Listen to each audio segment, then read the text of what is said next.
साथियों नमस्कार। खेत खाए गदहा मारल जाए जुलहा बीपीएससी एसए का टॉपिक है सेक्शन 3 का। इसका मतलब है कि गलती कोई और करे और सजा किसी और को मिले। जो गधा है उसकी गलती को जो वेवर है उसको सजा मिलती है। तो ये एसए का मॉडल एसए जो है आप देख सकते हैं, ये आपको इंग्लिश में यहाँ पे लिखा गया है। मैंने इसे पूरा पढ़ भी लिया है और किन बातों पे फोकस करना है मैं शॉर्ट में आपको बता देता हूँ। और ये हिंदी वर्जन है, ठीक है। हिंदी और इंग्लिश मीडियम दोनों स्टूडेंट्स के लिए है, सेम ही है हिंदी और इंग्लिश में।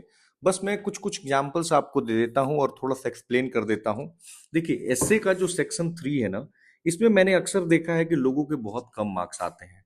और ये ऐसा सेक्शन है जहां पे अगर आप मार्क्स उठाते हैं, अगर आपने मीनिंग गलत निकाल लिया, कई सारे लोग होते हैं जो मीनिंग गलत निकाल लेते हैं क्योंकि रीजनल उनका उतना पकड़ होता नहीं है। तो अगर मीनिंग आपने गलत निकाल लिया तब तो सोचिए कि 100 मार्क्स का ऐसे है और कितना इंपॉर्टेंट है। अगर आपने वो गंवा दिया तो फिर बहुत मुश्किल में पड़ जाएंगे आप।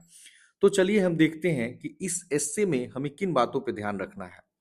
इस एस्से में एक चीज तो साफ है कि कहीं ना कहीं जो जस्टिस सिस्टम है या इनजस्टिस की आप बात करें, उसकी बात है कि एक आदमी की सजा दूसरे आदमी को, यानी आपको एक चीज दिख रही होगी कि इनजस्टिस तो दिख रहा है। शुरुआत आप मार्टिन लूथर किंग जूनियर के कोटेशन से कर सकते हैं, जब वो कहते हैं कि किसी भी स्थान पे अगर इनजस्टिस है तो वो हर जगह के लिए, यानी किसी एक स्थान पे अगर इनजस्टिस है या कहीं भी अगर अन्याय है तो वो हर जगह के न्याय के लिए खतरा है। Injustice anywhere is a threat to justice everywhere. तो ये जरूरी नहीं है कि एक डोमेन में या एक पर्टिकुलर रीजन में अगर इनजस्टिस है तो उसकी आग हम तक नहीं पहुंचेगी, उसकी आग हम तक भी पहुंचेगी। हमने ऐसे की शुरुआत की है कि ऐसा क्यों होता है कि जो इनोसेंट लोग हैं वो सफर करते हैं, जो गिल्टी है उनकी क्राइम के बदले। जो पावरफुल लोग हैं वो बच जाते हैं और जो इनोसेंट लोग हैं वो सजा पाते हैं। अब कहीं भी उदाहरण उठा के देख लीजिए, जितने भी फाइनेंशियल फ्रॉड्स होते हैं, बैंक लुट गया या कोई विजय माल्या पैसा लेकर भाग गया, कौन सफर करता है? मान लीजिए कि वर्ल्ड वॉर 1 हुआ, वर्ल्ड वॉर 2 हुआ, कौन सफर किया? क्या उन्होंने सफर किया जिन्होंने उस कॉन्फ्लिक्ट को चूज किया था? जिन लोगों ने उन लड़ाइयों को छेड़ा वो तो बचे रह गए, बट आग की भट्ठी में किसे झोंक दिया गया जिन्होंने उस लड़ाई को चुना ही नहीं था, जो उसके भाग थे ही नहीं। आप इन्वायरमेंटल डैमेज को देखिए ना, आज जो सबसे पुअर लोग हैं, पुअरेस्ट ऑफ द पीपल हैं, वो सफर करते हैं, बट इन्वायरमेंट को कौन डैमेज किया है? मतलब पूरी रिसर्च बताती है कि जो डेवलप्ड कंट्रीज हैं, जो इंडस्ट्रियली डेवलप्ड कंट्रीज हैं, उन्होंने किया है। या जो आप कार्बन फुटप्रिंट की बात करते हैं, तो कार्बन फुटप्रिंट किसका ज्यादा है? जिनका इकोनॉमिक एक्टिविटी में पार्टिसिपेशन बहुत ज्यादा है। बट सफर कौन कर रहा है? अगर आज एयर की क्वालिटी अगर डिग्रेड करती है तो क्या एयर प्यूरिफायर लगाने की कैपेसिटी किसकी होगी? अब खुद सोच के देखो कि जिसके पास पैसे ही नहीं है वो एयर प्यूरिफायर कहाँ से लगाएगा? तो कहीं ना कहीं ये अकाउंटेबिलिटी फेलियर का मामला है। और ये जो एस्से है हमारा, ये रूरल सटायर ही नहीं है बल्कि सोसाइटी के लिए एक आईना बनकर सामने आता है। नाउ हमेशा से आप देखेंगे तो जो न्याय है वो फाउंडेशन रहा है किसी भी सोसाइटी का। हमने एग्जाम्पल लिया है कि न्यूटन ने जो ग्रेविटी के लॉ को खोजा, तो एक उदाहरण ही है। उससे क्या दिखता है कि डिस्क्रिमिनेशन नेचर नहीं करता है। अगर आप एक बॉल ऊपर फेंकते हैं तो मैं फेंकूं, आप फेंके, कोई भी फेंके, वो नीचे ही आएगा। लॉ ऑफ ग्रेविटी वहां काम कर रही है। लेकिन जो ह्यूमन सोसाइटीज है उसमें ऐसी चीजें नहीं देखती हैं।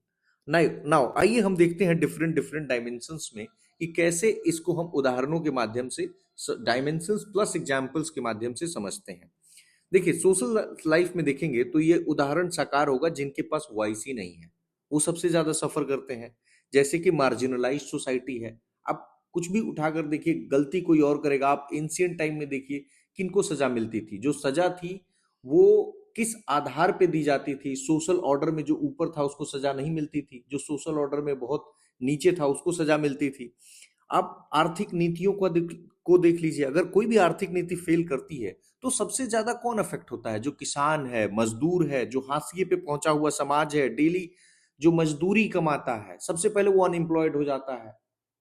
क्योंकि जिसके पास पैसे हैं वो कहाँ उस पर असर पड़ता है। अब कोविड-19 आया, कोई भी क्राइसिस आप उठाकर देख लीजिए, global financial crisis, Asian financial crisis, तो जो उस समय रिवर्स माइग्रेशन हुआ, तो रिवर्स माइग्रेशन के केस में कौन सबसे ज्यादा अफेक्ट हुआ? आप बसों में देखते होंगे, ट्रेनों में देखते होंगे, उस समय कौन लोग आ रहे थे? एकदम जो निम्न जो वर्ग है इकोनॉमिकली या सोशली जो है, वही सबसे ज्यादा अफेक्ट हुआ। आप राजनीति के क्षेत्र में देख लीजिए, ये प्रोवर्ब सेलेक्टिव अकाउंटेबिलिटी का कॉन्सेप्ट है। मतलब सबसे अकाउंटेबिलिटी नहीं, एब्सोल्यूट अकाउंटेबिलिटी के कॉन्सेप्ट को नहीं, सेलेक्टिव अकाउंटेबिलिटी के कॉन्सेप्ट को रिफ्लेक्ट करता है। आप कोई भी करप्शन स्कैंडल उठाकर देख लीजिए, उस करप्शन स्कैंडल में हमने बताया ना कि जो सबसे मतलब पॉलिटिकली पावरफुल लोग होंगे उनको फायदा हो जाएगा, और जो बेचारे एकदम हाशिए पे होंगे उनका नुकसान हो जाएगा। लॉर्ड एक्टन ने ये कोट कही थी, और मैं सीएपीएफ का इंटरव्यू दे रहा था उस समय। भोसले सर थे, अजीत शंकर राव भोसले सर। तो ये रिटायर्ड वाइस एयर मार्शल थे। तो इन्होंने मेरे से ये सवाल पूछा था कि ये जो कोटेशन है ये किनका है। तो कई बार यहाँ डिस्कशन हो रहा है और आपको कहीं और भी मिल जाएगा। तो ये लॉर्ड एक्टन का कोटेशन है। इनका कहना है कि अगर किसी के हाथ में सत्ता आएगी तो वो करप्शन करेगा, और अगर एब्सोल्यूट सत्ता आ जाएगी तो वो करप्ट होगा ही। जैसे आप हिटलर का नाजिज्म का एग्जाम्पल देख लीजिए ना, या फिर आप मुसोलिनी का एग्जाम्पल लीजिए। कहीं भी जितने भी डिक्टेटर्स हैं, चाहे आप नॉर्थ कोरिया का किम जोंग उन का लीजिए, या कुछ हद तक आप चाइना का लीजिए, या देने वाले रसिया का भी एग्जाम्पल देते हैं, तो कहने का अर्थ है जहां भी एब्सोल्यूट पावर आएगा, जहां कोई अकाउंटेबिलिटी मैकेनिज्म नहीं होगा, वो इस तरह की चीजें देखेंगे। आर्थिक क्षेत्र में आप देखिए, जितनी भी ग्लोबल क्राइसिस आई, फाइनेंशियल मेल्टडाउन आया, अनएम्प्लॉयड कौन हुआ? वर्कर हुए। क्या कॉर्पोरेट्स अनएम्प्लॉयड हुए? ऐसा बताया जाता है कि जो कोविड क्राइसिस आया, इनकी आमदनी दोगुना हो गई, जो कॉर्पोरेट्स हैं। बाकी जो इनइक्वालिटी है वो बढ़ गई। तो ऐसा क्या हुआ?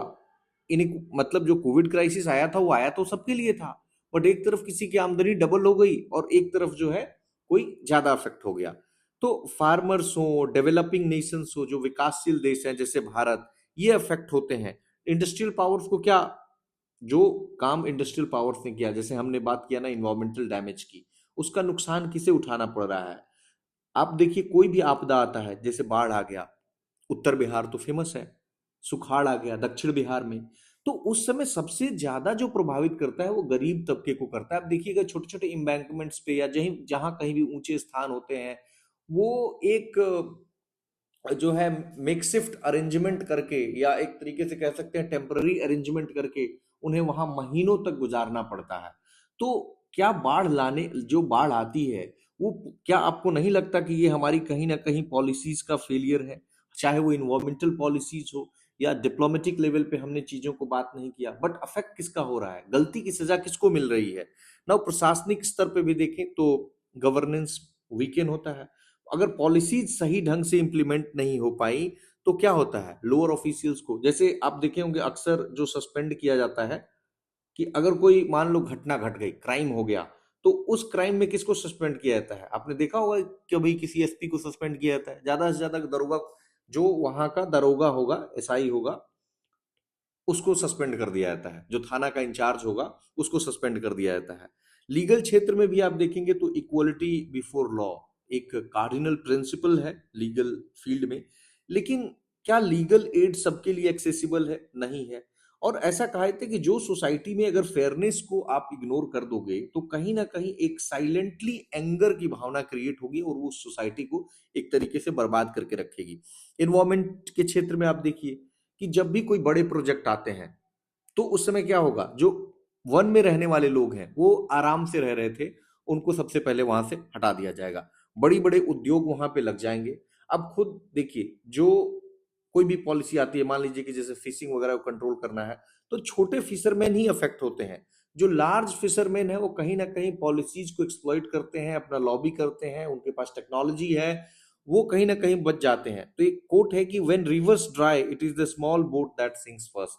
तो ये काफी कैची लाइन है, इस लाइन को आप जरूर यूज कीजिए कि जब नदी सूखती है तो जो छोटे बोट हैं वो सबसे पहले डूब जाते हैं। ना फिलोसॉफिकली भी अगर आप देखें तो ये रिस्पॉन्सिबिलिटी की भावना को हमें सिखाता है, और इंडिया का फ्रीडम स्ट्रगल का आप एग्जाम्पल कई बार मैंने दिया भी है। तो कहने का अर्थ है कि डंकी अगर फील्ड को खाता है तो वेवर को पनिश नहीं किया जाए। और अगर ऐसा हुआ तो there is a very important word here, please mark this word, trust. Trust collapses. जो एक फेथ है, विश्वास है, वो कहीं ना कहीं खत्म हो जाएगा। ना जरूरत क्या है? जरूरत है कि ट्रांसपेरेंट वे में इन्वेस्टिगेट किया जाए, पनिशमेंट प्रोपोर्शनल हो, ऐसा नहीं कि डिसप्रोपोर्शनेट पनिशमेंट आप किसी को दे दें कि खीरा चुराने वाले को फांसी की सजा दे दें, ऐसा नहीं होना चाहिए। लीडरशिप में एथिक्स की भावना होनी चाहिए। एजुकेशन ऐसा हो जो हमें क्रिटिकल थिंकिंग को प्रमोट कराए। अगर अन्याय कहीं पे है तो हमें वो टीच करे कि we are able to question the injustice, ऐसा हम क्वेश्चन कर पाए। इस प्रोवर्ब को हमें एक वार्निंग के रूप में लेना चाहिए। And what it demands fairness. आप जॉन रॉल्स को पढ़ेंगे तो उनका कॉन्सेप्ट है justice as fairness. Now APJ Abdul Kalam sir का एक बहुत कई बार उनको आपने यूट्यूब पे भी कहते हुए सुना होगा कि when there is a righteousness in the heart there is beauty in the character.